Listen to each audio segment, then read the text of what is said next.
아니라. 아멘. 여러분, 이제 2달 만에 사도행전 강의를 다시 또 진행하게 되었습니다. 우리 성도님들 너무도 기도 많이 해주신 덕분에 보시다시피 함께 또 하나님의 말씀을 또 증거할 수 있는 오늘 이 주일이 오게 하신 하나님께 너무도 감사가 넘칩니다. 계속해서 또 재활을 받고 지금 또 치료 중에 있습니다. 걸을 수 있다는 사실이 너무도 감사하고요. 근데 아직 뛰지는 못합니다. 그러나 뛸 날이 곧 오리라 믿음으로 기도하며 열심히 재활을 받고 나아가고 있습니다. 근데 제가 이렇게 기도하는 이유는 하나가 있어요. 하나님, 제가 뛰길 원합니다.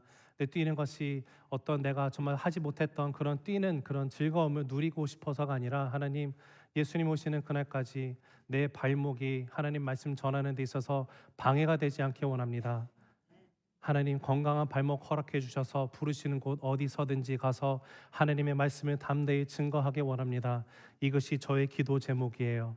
그래서 우리 성도님들 생각나실 때마다 저를 위해서도 기도해 주시고, 무엇보다도 우리 새생명교회 다른 거는 몰라도 하나님의 말씀 가운데 타협함이 없고 하나님의 말씀이 온전히 말씀대로 선포되는 그 교회가 되도록 우리 함께 기도하며 우리 정말 그리스도의 몸된 교회를 건강하게 세워가게 되기를 간절히 바랍니다. 여러분, 우리가 사도행전을 생각하면 흔히들 사도들이 행했던 기록들, 업적들을 기록해 놓은 서신이라고 생각을 합니다. 하지만 사도행전은 사도들이 행한 일들을 기록했다라기보다는 사도들을 통해서 행하신 성령 하나님의 그 역사들을 기록해 놓은 것이 바로 사도행전이라는 것이에요. 오순절날 마가의 다락방에 120여 신도들이, 제자들이 모여서 기도에 힘씁니다. 그들이 기도에 힘쓰고 있었던 이유는 단 하나였어요. 예수님께서 부활하시고 40일간 그 제자들에게 보이시고 승천하시기 전에 분명히 제자들에게 말했습니다. 예루살렘을 떠나지 말고 너희는 내가 약속한 성령을 받을 때까지 기다리라고 말을 했어요. 그 말을 듣고 말씀 가운데 순종하며 마가의 다락방 가운데 120명이 모여서 기도에 힘씁니다.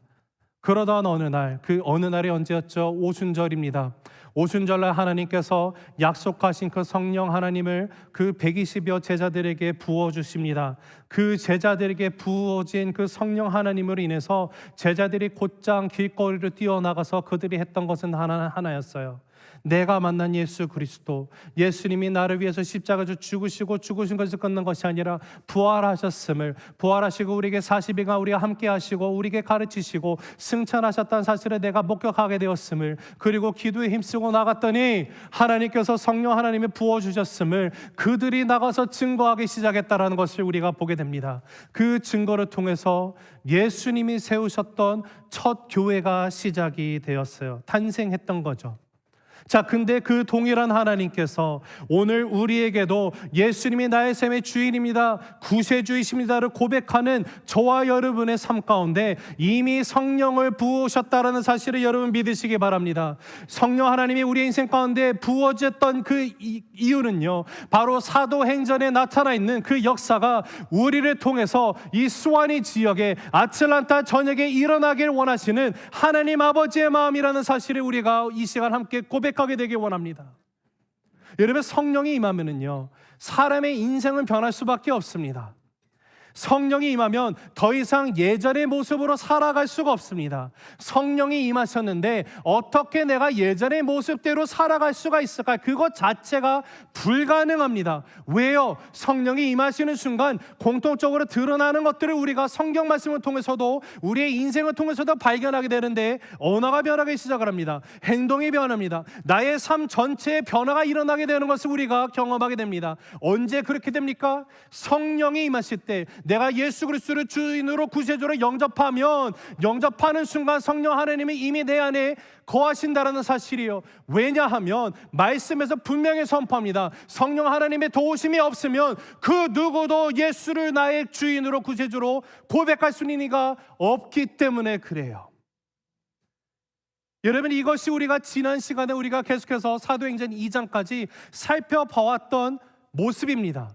자, 우리가 다시 한번 그 기억을 되살피기 위해서 사도행전 2장 44절과 45절을 한번 같이 읽어보도록 하겠는데요, 함께 읽겠습니다. 시작. 믿는 사람이 다 함께 있어 모든 물건을 서로 통용하고 또 재산과 소유를 팔아 각 사람의 필요를 따라 나눠주며.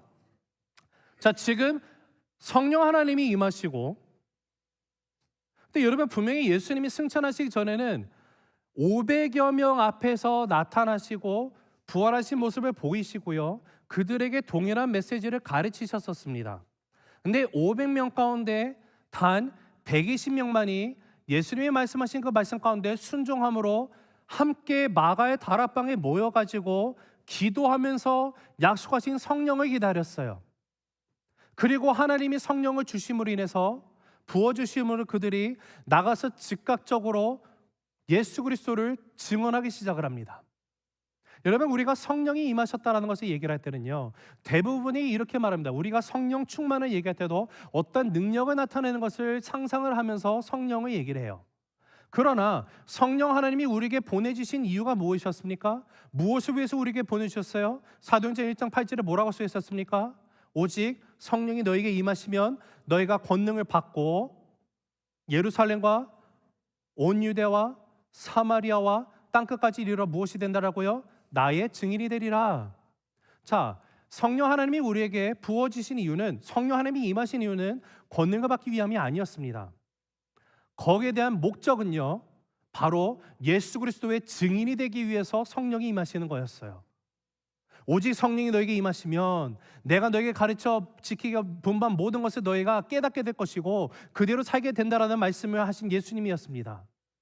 증인이 되기 위해서 부가적으로 우리에게 주어진 것이 권능이라는 것이에요. 능력을 주십니다. 성령의 은사를 주세요. 그러나 우리가 죽이기 전도돼서 생각하면 결단코 안 된다라는 것이에요. 자, 제자들도 분명히 성령 하나님을 받고 난 다음에 나가서 예수님을 증거하고 나갔습니다. 근데 증거하고 나가며 그들이 이제 집에서 가정에서 함께 모여서 교회의 모습을 형성하고 이렇게 지내고 있는데, 그 모습 가운데 드러나는 특징 중에 하나가 뭔가 봤더니 바로 우리가 방금 읽은 사도행전 2장 44절 45절의 말씀이에요. 믿는 사람이 다 함께 있습니다. 근데 그들이 어떻게 했습니까? 모든 물건을 서로 통용합니다. 재산과 소유를 팔아서 각 사람이 필요한 대로 나눠줬습니다. 근데 여기서 우리가 자칫 잘못 생각해서 여기서 강조점을요, 성령이 임하시니까 내가 예수님을 믿으면 내 소유 다 팔아갖고 필요한 사람에게 나눠줘야지만 되는구나, 내가 이렇게 못하는 거는 나는 예수님 아직 못 만났구나 라고 만약에 여러분이 얘기하시면 잘못 이해하는 거예요. 지금 여기서 강조되는 것은요, 예전과는 다른 삶을 살기 시작하는 제자들을 우리가 보게 됩니다. 어떻게 달라졌을까요? 예전에는 배타적인 생각에 가득 차 있는 인생이었어요. 내가 갖고 싶은 거, 내 생각, 내가 중심이 돼서 나 중심적인 삶을 살아가던 사람들이 성령 하나님이 임하시니까 내 삶의 중심이요, 배타적인 것에서 이타적으로 변하게 되었다는 거예요. 이제는 상대방을 내 몸과 같이 사랑하게 되는 역사가 일어나게 됩니다. 이전에는 내 눈에 들어오지 않았어요. 무슨 필요가 있던 말든 그것은 중요치 않아요. 내가 먼저 잘 먹고 잘 살아야다고 생각했거든요. 그러나 내가 예수님을 만나고 예수님을 영접하고 성령 하나님이 내 안에 계시다 보니까 나의 삶 가운데 드러나게 나타난 그 변화가 뭔가 봤더니, 주변에 도움이 필요한 자들의 그 도움이 더 이상 남의 일이 아니라 나의 일처럼 여겨지게 되는 것입니다. 이웃을 내 몸과 같이 사랑하라고 하셨던 그 예수님의 그 명령이 이제는 정말 내 마음 가운데서 이해가 되면서 그렇게 살아가기 시작하는 변화가 일어나는 역사가 있는 거예요.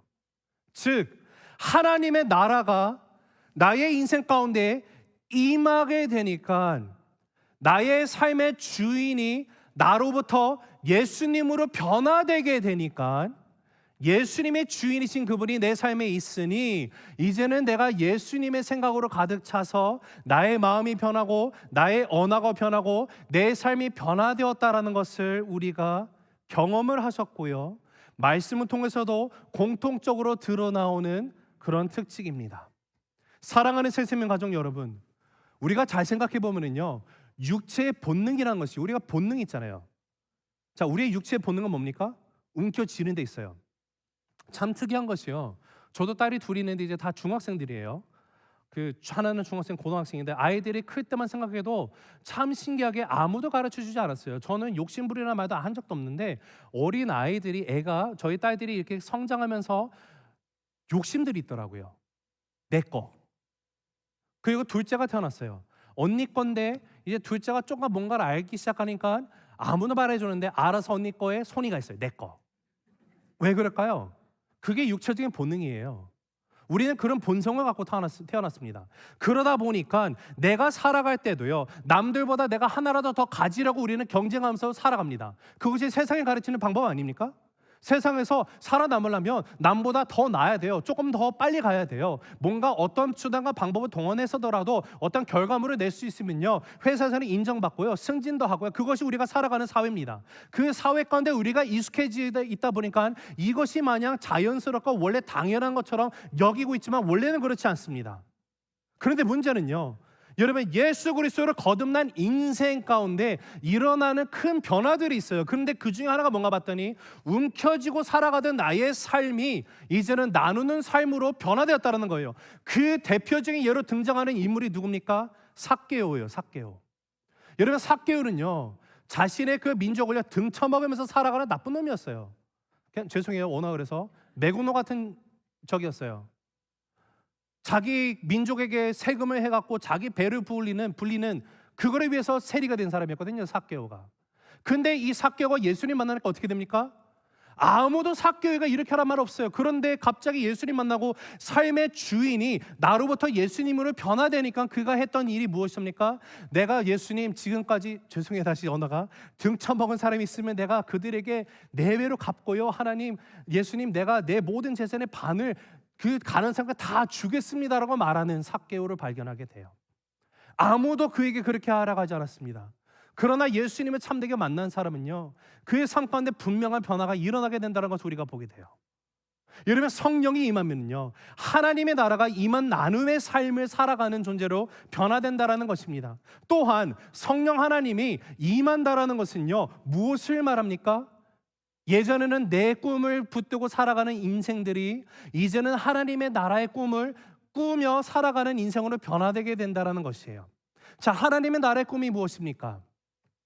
여러분, 말씀을 살펴보면 하나님의 꿈이 무엇인지 우리가 너무도 잘 아는데요, 발견하게 되는데 그 대표적인 예 중에 하나를 제가 한번 찾아서 여러분과 함께 나눕니다. 우리 디모데전서 2장 4절 한번 읽어보시겠는데, 한번 같이 읽어보실까요? 시작. 하나님은 모든 사람이 구원을 받으며 진리를 아는 데 이르기를 원하시느니라. 자, 하나님이 원하시는 꿈이 나왔어요. 하나님이 원하시는 꿈이 무엇입니까? 모든 사람이 구원을 받는 데 있다라는 거예요. 그리고 구원을 받는 데 있어서 무엇을 알아야 된다고요? 진리를 아는 데 이르기를 원하신다. 이 진리가 무엇입니까? 예수 그리스도, 하나님의 말씀, 로고스이신 그분의 그 진리, 예수 그리스도를 통해서는 통하지 않으면 누구도 구원에 이를 수 없다라는 그 사실을 알기를 원하시는 하나님 아버지의 마음을 우리가 알게 돼요. 모든 사람이 구원받는 거예요. 여러분, 이거 혼돈해서는 안 돼요. 간혹 가다가 칼빈주의 쪽으로, 예정론에 대해서 너무 많이 그쪽으로 치우치다 보면은요, 하나님께서 일정 사람들은 정해서 천국을 가게 하실 것이고 일정 사람들은 지옥에 보낼 겁니다라고 잘못 해석하고 나가는 사람들이 있어요. 여러분, 하나님의 마음은요, 한 영혼도 지옥으로 향해서 보내는 것이 하나님의 마음이 아니에요. 하나님은요, 모든 인류의 죄를 위해서 예수 그리스도를 분명히 보내셨고요, 예수님이 십자가에서 모든 속죄의 제물로서 죽으심으로 말미암아 모든 죄값을 대신 지불하시고 용서하셨다라는 거예요. 그리고 하나님은 오늘도요, 모든 영혼이, 모든 사람이 구원받기를 원하십니다. 그런데 그 구원받기 위해서 반드시 고백해야 되는 것이 있는데, 그것이 무엇인가 보면 오직 예수 그리스도라는 거예요. 누구든지 주 예수 그리스도의 이름을 부르는 자는 구원을 얻으리라. 예수 그리스도를 통하지 않고서는 그 어떠한 다른 길도 있을 수가 없다라는 것이에요. 소망을 잃은 채 살아갈 용기조차 내지 못하는 자들이 영원한 꿈을 갖고 살아갈 수 있게 될 수 있는 것은 오직 예수 그리스도예요. 이를 위해서 예수 그리스도를 증거하게 되는 것, 바로 하나님 나라의 꿈을 가진 성령이 임한 인생의 모습이라는 것을 우리가 계속해서 사도행전을 통해서 보게 됩니다. 여러분, 성령 하나님이 왜 임하셨다고요? 능력을 받기 위해서? 아니에요. 예수 그리스도의 증인이 되기 위해서예요. 내가 살고 있는 이 삶의 터전에서부터 땅끝까지 이르러 증인이 되는 것입니다. 여러분, 오늘 말씀의 키포인트는 이겁니다. 한번 우리 화면에 보시면서 같이 읽을게요. 시작. 성령 충만한 사람은 예수 그리스도로 충만하여 예수 그리스도의 이름을 증거하는 삶을 살아갑니다. 한 번 더 읽습니다. 시작. 성령 충만한 사람은 예수 그리스도로 충만하여 예수 그리스도의 이름을 증거하는 삶을 살아갑니다. 자, 오늘 우리가 함께 읽는 말씀은요, 너무도 유명한 말씀 가운데 하나죠. 나면서부터 안진뱅이가 등장을 합니다. 안진뱅이가 있고요, 또 등장하는 인물들이 두 명 더 있어요. 누군가 봤더니 베드로와 요한이 나옵니다. 안진뱅이가 베드로와 요한을 만남으로 인해서 그 인생 가운데 놀라운 변화가 일어난 것을 우리가 함께 말씀을 통해서 보게 됩니다. 근데 여러분, 이게 사도행전 3장 1절에서부터 등장을 하는 이 나면서부터 안진뱅이였던 자의 이 이야기가요, 3장 1절에서 4장 31절에까지 거쳐서 무려 57절이라는 엄청난 지면을 할애해가지고 기록이 되어 있습니다. 우리가 계속해서 이것을 보게 될 것이고요, 오늘 이 말씀을 준비하면서 다음 주에도 동일한 본문에서 제가 또 이어서 말씀을 여러분과 나누려고 합니다. 근데 이 말씀이 사도행전을 기록한 저자가 누가입니다. 누가가 기록을 하는데 하나님이 시작하신 교회 가운데 일어났던 많은 일들이 있을 텐데, 많은 기적들이 있을 텐데, 그 중에 제일 먼저 첫 번째로 기록을 해놓은 사건이 무엇이냐면 바로 이 안진뱅이가 일어나 걷게 되는 사건을 기록을 해놨어요. 무려 올모스트 2장에 거쳐서 이것을 기록을 해놨습니다. 성령 하나님이 임하시고 사도들이, 제자들이 교회의 모습을 형성해서 함께 공동체로서 살아갑니다. 그러면서 나타난 첫 번째 기적이 바로 오늘 우리가 읽게 되는 이 본문의 내용이에요. 근데 여기 베드로와 요한과 안진뱅이 세 사람이 있습니다. 근데 이 세 사람은요, 솔직히 정도의 차이가 있을 뿐이지 다 같은 부류의 세상의 부와 성공을 추구하며 살아가는 사람들이었습니다. 자, 그런 그들이 똑같은 성전을 향해서 오늘 나갔다고 나와 있어요. 성전 미문이라고 나와 있죠. 자, 이 성전 미문이 무엇인지, 그리고 오늘 말씀 가운데 이것이 영적으로 어떤 의미를 갖고 있는지는 우리가 다음 시간에 우리가 한번 살펴보도록 하고요. 근데 중요한 사실은, 예를 들어서 이 당시에 만약에 새세명교회가 있었다고 하면 지금 이 세 명이 다 새세명교회로 왔다라는 사실입니다. 자, 같은 점은 같이 왔어요. 그런데 다른 점이 있어요. 뭐가 다른가 보면 오늘 말씀 가운데 우리가 발견할 수 있는 것은요, 첫 번째로 가장 중요한 것이 그들의 언어가 달라요. 어떤 언어가 다를까요? 자, 6절 한번 읽어봅니다. 시작. 베드로가 이르되 은과 금은 내게 없거니와 내게 있는 이것을 내게 주느니 나사렛 예수 그리스도의 이름으로 일어나 걸으라 하고.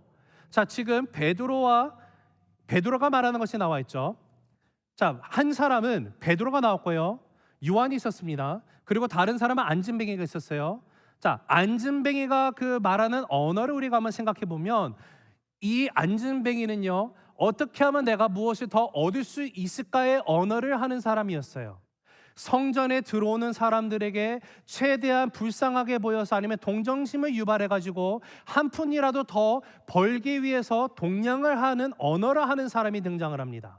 그런데 베드로는 우리가 보는 것처럼 내가 무엇을 얻을 수가 있을까가 아니라 어떻게 하면 내가 더 줄 수 있을까의 언어를 말하고 있음을 우리가 6절에서 발견하게 된 거예요. 한 사람은 아무 소망 없이 하루하루를 그냥 동냥을 하면서 살아가는 인생이 전부입니다. 그와 반면에 다른 사람은요, 베드로와 요한은요, 그들의 삶의 목적이 안진뱅이와 동일한, 어떻게 하면 내가 좀 더 누릴 수 있을까, 부를 축적할 수 있을까, 어떻게 하면 좀 더 성공할 수 있을까를 외치던 사람이었으나, 그들이 성령 하나님의 임하심으로 인해서 변화를 가져주는 인생, 생명을 주는 인생으로 바뀌었다는 것을 우리가 말씀을 통해서 보게 됩니다. 사랑하는 새생명 가정 여러분, 은과 금이 없다고 해서요, 절대로 위축되지 마시기 바랍니다. 여러분, 돈이 없으면 실패한 인생입니까? 여러분, 세상은요, 사람은 어떤 잣대로 보죠? 금수저, 은수저, 동수저, 흙수저. 흙수저는 결단코 성공하지 못한다고 얘기를 하죠. 여러분, 사람들을 레이블링하고 살아가는 것이 오늘날의 사회입니다. 그러나 여러분, 돈이 없으면 남들보다 불행한 인생입니까? 결단코 그렇지 않습니다.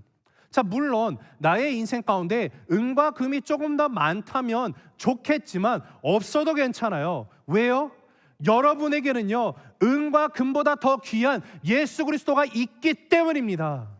믿으십니까? 만약에 여러분이 진짜 나의 인생 가운데 나는 예수 그리스도가 있습니다, 그 무엇보다도 귀한 예수 그리스도가 있습니다를 정말로 진정으로 고백하신다면요, 여러분 앉은 자리에서 한번 할렐루야를 크게 외쳐보시기 바랍니다. 그밖에 안 되세요? 할렐루야! 에이멘! 여러분, 저는 예수님이 있어요. 여러분은 어떠세요? 저는요, 예수님이 있어가지고요, 너무도 기뻐요. 제가 솔직히 이 말씀을 주면서 좀 어려웠습니다. 힘들었어요. 이유는 안진뱅이의 입장에서 제가 묵상을 해보았어요.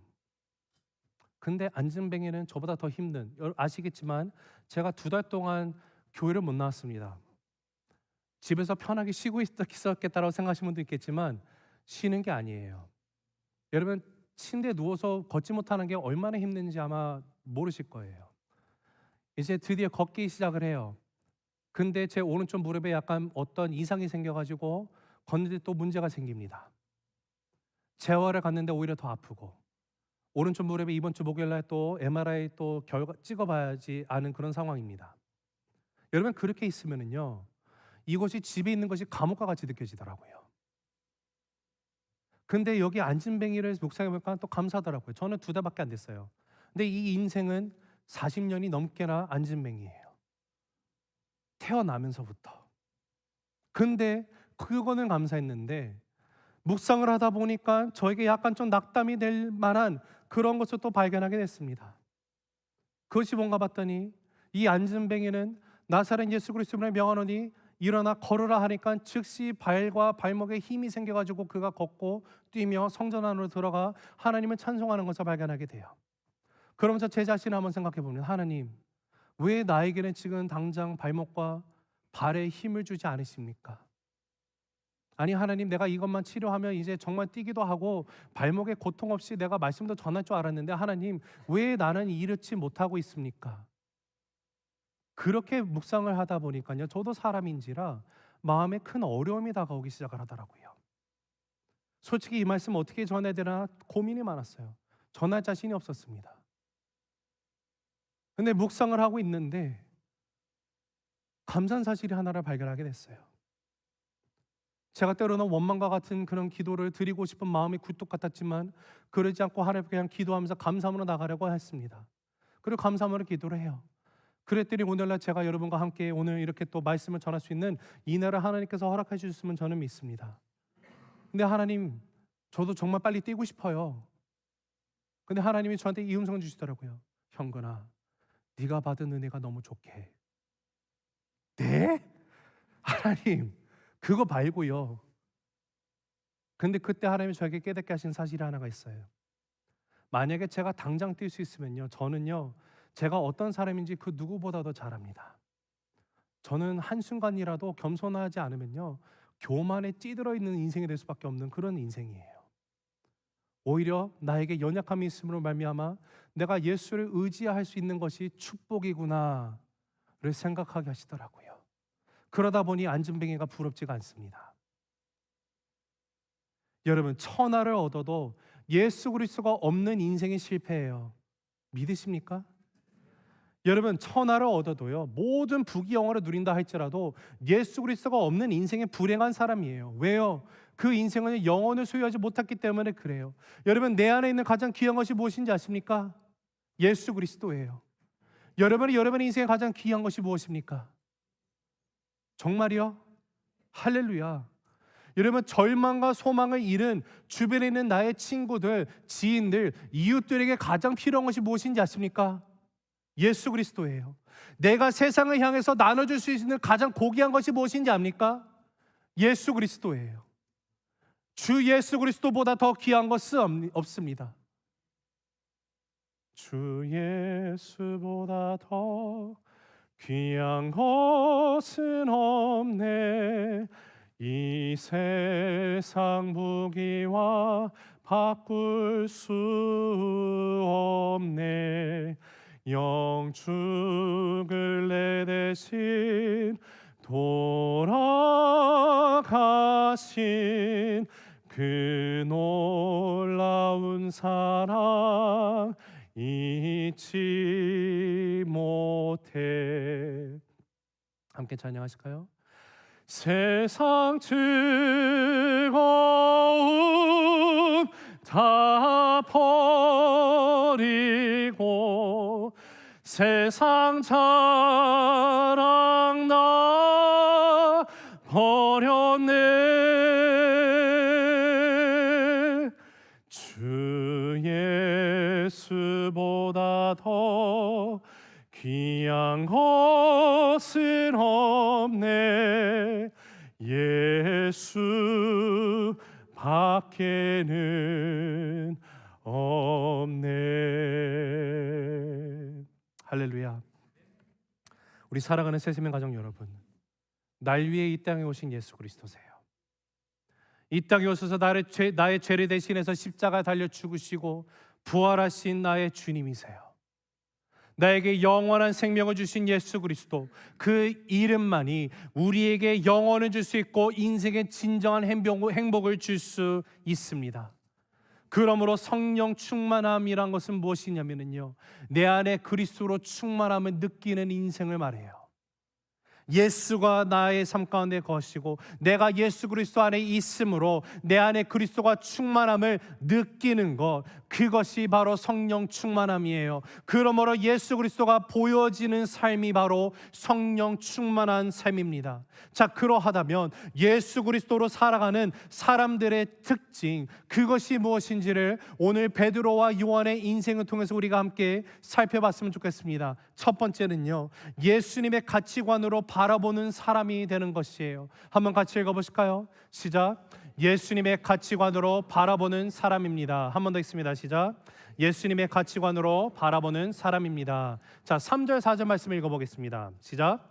그가 베드로와 요한이 성전에 들어가려 함을 보고 구걸하거늘 베드로가 요한과 더불어 주목하여 이르되 우리를 보라 하니. 여러분, 베드로와 요한이 어떠한 사람이었습니까? 안진뱅이에 대해서 전혀 관심이 없는 사람이에요. 없었어요. 안진뱅이가 눈에 들어오지 않았었습니다. 자, 그 이유를 한번 우리가 생각해 볼게요. 자, 먼저 한번 질문 몇 가지를 드립니다. 자, 여기 지금 등장하는 안진뱅이가 오늘 처음 이 성전 미문이라는 곳으로 나왔을까요? 이 성전에 나온 이유가 무엇이죠? 영업하기 위해서 나온 거예요. 쉽게 말하면. 그렇죠? 얼마나 많은 세월을 이곳에 나와 있을까요? 자, 사도행전 4장 22절 한번 읽어볼게요. 시작. 이 표적으로 병 나은 사람은 40여 세나 되었더라. 자, 4장 31절까지 지금 오늘 동일한 사건을 기록을 하고 있습니다. 근데 22절에 가서 말하는 이 표적으로 병 나은 사람은요, 안진뱅이를 뜻합니다. 이 안진뱅이는요 40여 세나 됐어요. 40살이 넘었습니다. 즉 우리가 생각해 볼 수 있는 것은 언제부터 성전 미문에 나왔는지 모르지만 가장 성전 미문에 많은 그 유대인들이, 또 갑부 유대인들이 많았을 것이고요, 성전이라는 곳, 이 아름다운 미문이라는 것은 말 그 자체를 아름다운 밑에 문문을 씁니다. 아름다운 문이에요. 그래서 영어 성경에는 beautiful gate로 써 있고요, 또는 golden gate로 쓰여 있습니다. 이유는 이 문 자체가 황금으로 뒤덮여 있었기 때문에 그래요. 엄청난 문이에요. 근데 이곳에 와서 그가 정말로 동정심을 얻기 위해서 오는 이유는 여기에 드나드는 사람들이 그래도 한 명이라도 자기에게 동냥을 해주면 그거로 하루를 살 수 있기 때문에 그래요. 즉 수십 년을 적어도 동일한 곳에 나와서 이렇게 살아가는 사람입니다. 태어나서 한 번도 걸어보지 못한 안진뱅이가 돈 벌기 가장 좋은 명당 자리에 나와 있어요. 자, 그럼 베드로와 요한은 어떨까요? 베드로와 요한은 지금 이 성전에 처음 왔을까요? 그렇지 않습니다. 자, 지금 사도 베드로와 요한이 성전 미문에 왔는데 우리가 한번 또 생각해 봐야 되는 사실은요, 지금 사도행전 2장 마지막 부분에 가서 보면 우리가 알 수 있는 사실이 하나가 발견돼요. 그것이 무엇이냐면 성령님이 임하시고 난 다음에 교회가 시작이 되었습니다. 하나님, 예수님이 세우신 교회가 설립이 되었어요. 창립이 된 거죠. 그리고 사도들은요, 성도들은요, 집집에서 모여가지고 함께 예배를 드리며 모든 것을 나누며 사도들의 가르침을 받는 그런 예배의 공동체의 모습으로 이미 나가고 있었어요. 그 말은 베드로와 요한이 굳이 성전에 오지 않아도 예배 드리는데 문제가 없다라는 거예요. 근데 베드로와 요한이 지금 성전에 나왔습니다. 왜 나왔는가를 우리 오늘 말씀 보니까 기도하기 위해서 나왔으면 보게 돼요. 제9시 기도 시간에 왔다고 쓰여 있죠. 유대인들의 시간 계산법과 오늘날 시간 계산법이 다릅니다. 오늘날 시간을 환산하면 유대인의 시간에 6시간을 더하면 되는데 오늘날로 말하면 오후 3시가 돼요. 유대인들은 저녁과 아침과 점심시간에, 오후 시간에, 정해진 시간에 기도를 하고 나갑니다. 기도하는 시간이 되었는데 그때 나아가서 기도했다는 것은요, 베드로와 요한이 예수님을 믿은 크리스찬이 되었지만 그들은 여전히 경건한 유대인으로서 기도 시간에 끊임없이 성전에 나갔다는 것을 우리에게 암시해주고 있어요. 즉 베드로와 요한도 수십 차례 왔다 간 성전이에요. 그런데 이전에는 한 번도 이 안진뱅이가 눈에 들어온 적이 없습니다. 근데 어떻게 된 영문인지 아무도 관심을 갖지 않았던 이 안진뱅이가 오늘 갑자기 눈에 확 들어오게 된 거예요. 그래서 오늘 그 두 사도가 안진뱅이를 주목했다라고 말하면서 그를 향해서 부릅니다. 우리를 바라보라고 말을 해요. 여러분, 무엇이 그토록 무심했던 관계를 이렇게 생명으로 연결하는 관계로 바뀌게 되었을까요? 우리는 압니다. 바로 위로부터 임했던 성령 하나님이 이제는 베드로와 요한의 인생 가운데 있기 때문에 성령의 역사하심을 우리가 알게 돼요. 이전에는 세상의 눈으로 바라봅니다. 세상의 가치관으로 살아가요. 그렇게 세상적인 것으로 바라보던 베드로와 요한이 성령 하나님이 임하시니까 이제는 예수 그리스도의 눈으로, 예수님의 가치관으로 사람을 보기 시작했다라는 거예요. 베드로의 마음속에 누가 들어왔다라고요? 성령 하나님. 성령 하나님이 어떻게 들어옵니까? 예수 그리스도로 나의 인생의 주인으로 구세주로 영접하는 순간 들어오셨습니다. 베드로가 절망과 희망이 없는 안진뱅이를 예수님의 가치관으로, 예수님의 긍휼한 마음으로 바라보게 되었다라는 거예요. 예수 그리스도가 있는 사람은요, 이들과 같이 예수님의 가치관으로 사람을 보게 됩니다. 예전에는 그냥 아무 관심 없이 지나치던 사람도요, 어느 순간 성령 하나님이 분명히 이 사람은 내가 그냥 평상시에도 그냥 얼굴 말고 지내던 사람인데 성령 하나님이 역사하시기 때문에 어느 순간 예수님이 필요한 사람들에게 나의 시선이 가게 되는 것, 그 모든 역사가 바로 성령 하나님이 주장하시는 거예요. 예수님의 가치관으로 살아가게 돼요. 자, 두 번째 특징은요, 절망의 사람을 희망의 사람으로 변화시키는 것을 우리가 보게 됩니다. 같이 읽습니다. 시작. 절망의 사람을 희망의 사람으로 변화시키는 사람입니다. 한 번 더 읽으실까요? 시작. 절망의 사람을 희망의 사람으로 변화시키는 사람입니다. 자, 7절 8절 한번 같이 읽습니다. 시작. 오른손을 잡아 일으키니 발과 발목에 곧 힘을 얻고 뛰어 서서 걸으며 그들과 함께 성전으로 들어가면서 걷기도 하고 뛰기도 하며 하나님을 찬송하니. 자, 지금 안진뱅이가 베드로와 요한을 만나면서 그의 인생이 180도 바뀌어버렸습니다. 자, 근데 지금 이 안진뱅이는요, 이날 베드로와 요한을 만날 거라는 계획을 갖고 온 사람이 아니에요. 그냥 동일하게 그냥 정처 없이 하루하루 살기 위해서 동일한 자리에 그 누구보다도 빨리 와서 명당의 자리를 꿰차고요, 거기서 정말 인생을 살아가기 위해서 나온 자리였었습니다. 그런데 그날 예수님을 만난 사람들, 예수님이 삶 가운데 중심으로 있는 베드로와 요한을 만남으로써 그의 인생이 바뀌게 되었다는 거예요. 여러분, 이것을 통해서 우리가 알 수 있는 사실이 있습니다. 예수 그리스도로 사는 사람은요, 그 인생의 주변을요 180도 변화시킬 수 있는 능력이 있다 없다? 있다라는 사실이에요. 즉, 이 자리에 앉아서 하나님 아버지를 예배하는 성도님들, 만약에 여러분의 인생 가운데 정말로 진정으로 예수님은 내가 만났고 예수님이 나의 주인이시고 구세주이십니다를 고백하시는 분이라면요, 여러분은 이미 여러분의 주변을 180도 변화시킬 수 있는 능력이 있다라는 사실을 의심하지 않으시기 바랍니다. 저는 여러분 때문에 여러분의 가족, 친척, 지인들이 변화되기를 간절히 기도합니다. 여러분 때문에 여러분이 살고 있는 동네가, 이웃 사람들이 변화되게 되기를 간절히 바랍니다. 우리 새생명교회 성도님들 모두가 축복의 통로가 되기를 간절히 기도합니다. 우리 새생명교회가 하나님의 초자연적인 역사를 일으키는 통로가 되기를 간절히 주님의 이름으로 축원합니다.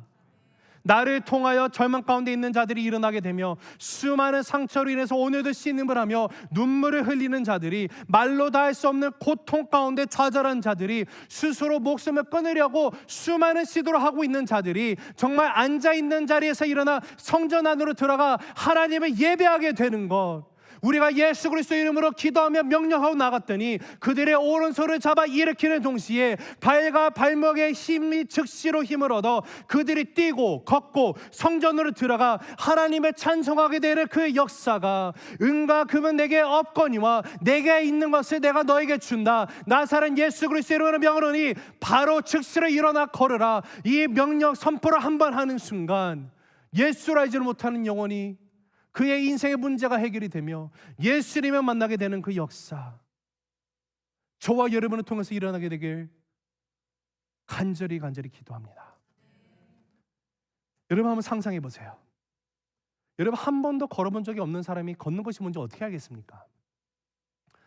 낳는 순간부터 40년이에요. 여러분 저는 거의 5주간 누워 있는데 온몸이 다 아프더라고요. 허리도 아프고 이러다가 정말 사람이 이렇게 되는구나. 그러다가 허리 더 나빠지고 종아리 근육이 쫙 빠져가지고요. 이쪽은 그냥 젓가락이 돼 있고요. 한쪽은 통통하고요. 그래서 밥 먹기가 좀 부끄럽습니다. 여러분 5주도 힘든데 40년 동안 안진뱅이로 사는 사람이에요. 한번 상상해 보시기 바랍니다. 베드로가 요한이 와가지고 야 일어나 걸어, 욕하는 거 아닌가요? 아니 걷지 못한 사람인 거 모르나? 지금 나 속 아픈 곳을 찌르네? 근데요 베드로와 요한이 내게 있는 것으로 너에게 명한다, 너에게 준다, 나사렛 예수 그리스도의 이름을 말하고 있어요. 여러분 나사렛 예수 그리스도의 이름에 능력이 있음을 믿으시기 바랍니다. 오늘 말씀을 보니까 1시간이 지난 다음에, 하루가 지난 다음에 서서히 걷더라가 아니에요. 즉시로 힘을 얻어 뛰고 걸으며 성전 안에 들어가고 있음을 우리가 보게 됩니다. 여러분 지금 이 안진뱅이의 입장에 우리가 있으면요, 이 초자연적인 기적을 경험한 인생이 되면은요 가만히 있을 수가 없을 거예요. 예수님을 온전히 만난 인생의 특징이 하나가 우리가 발견하게 되는 것이 뭐냐면요, 주체할 수 없는 찬양이 나온다라는 거예요. 어떻게 찬양하지 않고 있을 수가 있겠습니까? 생명을 얻었는데 어떻게 가만히 있을 수 있어요? 목사님 저는요 이렇게 막 그 오지랖 이런 거 안 하고도요 저는 정말 얌전하게 겸손하게 정말 이렇게 하나님 찬양할 수 있거든요. 주변 사람에게 민폐를 끼치면 안 되잖아요. 주변에 사람도 많은데 그들도 생각해야지. 어떻게 이건 너무 이기적인 거예요 라고 혹시 말하는 분이 있습니까? 여러분 과연 정말 그럴까요? 영혼의 감격과 기쁨이 샘솟고 있는데 어떻게 절제가 될 수 있겠냔 말입니까? 여러분 말씀을 보면은요 그 대표적인 인물로 등장하는 한 왕이 나옵니다. 일반인도 아니에요. 한 나라의 왕입니다. 하나님의 언약궤가 다윗의 성에 들어옵니다. 그랬더니 다윗 왕이 언약궤가 들어온 것을 보면서 너무도 감격해가지고요 그 큰 감격과 기쁨으로 인해서 다윗이 춤을 추기 시작을 했는데 자기 하반신이 드러날 정도 옷이 벗겨졌어요. 몰라요. 그냥 너무 기쁜 나머지 춤을 추고 있는 거예요. 여러분 이것이요 하나님의 인지를 경험한 사람의 특징이에요. 이것이요 하나님의 은혜를 체험한 사람의 특징이에요. 이것이요 예수 그리스도를 온전히 만난 사람들이 공통적으로 나타나는 특징임을 우리가 보게 됩니다. 주체할 수 없는 기쁨과 찬송이 저절로 나온다라는 거예요. 사랑하는 우리 성도 여러분, 여러분은 예수 그리스도를 만나셨습니까? 여러분 영원한 생명 얻으셨어요? 여러분 성령의 기적과 역사를 체험한 적 있으십니까? 만약에 그렇다면요 여러분이 지금 드리는 이 찬양이 이러한 찬양이 되시기를 주님의 이름으로 축원합니다. 여러분 더 이상 점잖 떨지 마세요. 하나님의 찬양하고 하나님의 예배하는 이 자리는요 우리가 정말로 양반처럼 드려서는 안 돼요. 하나님 앞에 나와서 한 주간 살아가게 됐던 나에게 주시던 그 은혜가 너무 감격스러워서 하나님의 도우심이 없었으면 내가 살 수 없었는데 오늘날 내가 또 찬양을 드리고 예배드리는 자리로 나오게 하신 그 하나님을 떠올렸더니 하나님 어찌 우리가 정말로 점잖하게 앉아서 예배드릴 수 있겠습니까? 어찌 그냥 서서 찬양하면서 박수만 치고만 있겠습니까? 정말 이곳을 뛰어다니면서요 기쁨으로 춤도 추고요 함성도 외치면서요 나아가는 것이 정말로 기쁨과 감격이 넘치는 온전한 예배의 모습이 아닌지는 한번 저는 개인적으로 묵상을 해봅니다. 여러분 오늘 기적이 일어나는 것을 보게 돼요. 예수님을 모르던 사람이 예수 그리스도의 이름으로 병 고침을 받았습니다. 하나님의 이름을 경배하는 기적을 오늘 우리가 보게 됩니다. 그러나 여러분, 지금 이 안진뱅이가 일어난 것보다 더 큰 기적이 있는 것을 아십니까?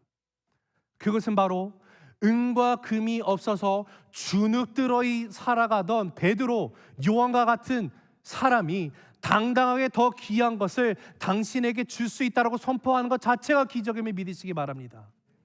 예수 그리스도를 준 사건이 기적이에요. 복음을 증거하는 것 자체가 기적입니다. 사랑하는 성도 여러분, 예수 그리스도 그분을 전하는 것이 기적임을 믿으시기 바랍니다. 여러분, 누군가가 저와 여러분에게 이 복음을 전해줬기 때문에 저와 여러분도 이제는 예수님을 만나게 됐어요. 이 기적이 나의 삶 가운데 주인이 되셨습니다. 이제는 내가 있는 것을 나 또한 누군가에게 전할 수 있는 그 기적을 일으키는 힘이 여러분의 인생 가운데 넘치게 되었다는 것이에요. 그러하기 때문에 사랑하는 새생명 가족 여러분, 이 일을 위해서 하나님께서는요, 저와 여러분을 오늘날 새생명교회로 부르셨음을 믿으시기 바랍니다.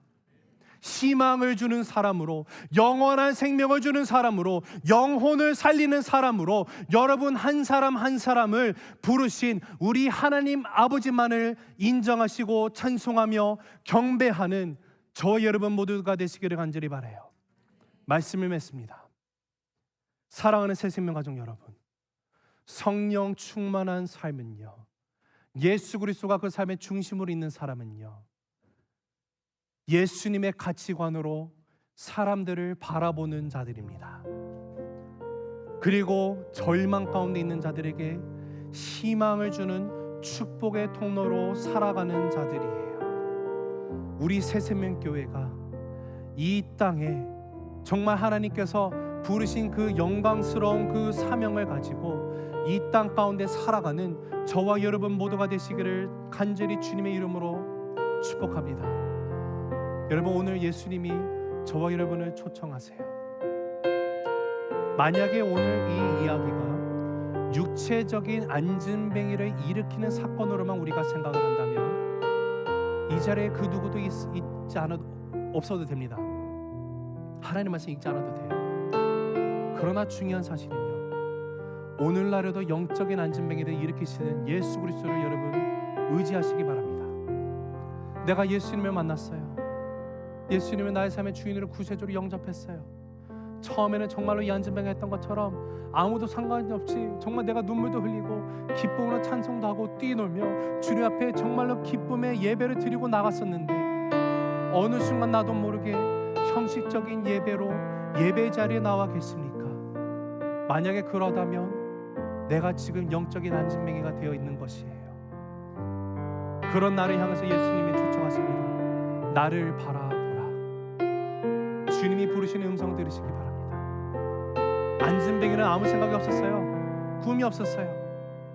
그러나 그런 인생이 예수님의 부르심을 듣고 그 부르심 가운데 응답하고 나갔더니 그가 걸으며 뛰며 찬양하는 그 변화된 인생이 되었습니다. 사랑하는 성도 여러분, 우리 그 회복이 오늘 저와 여러분의 인생 가운데 임하게 되기를 원합니다. 우리 다음 주에 떠나게 되는 그 수련의 장소가 정말 영적인 안진뱅이의 나의 인생이 일어나게 되는 그 역사가 일어나기를 우리 함께 기도하며 준비하며 나아가게 되기를 간절히 바랍니다.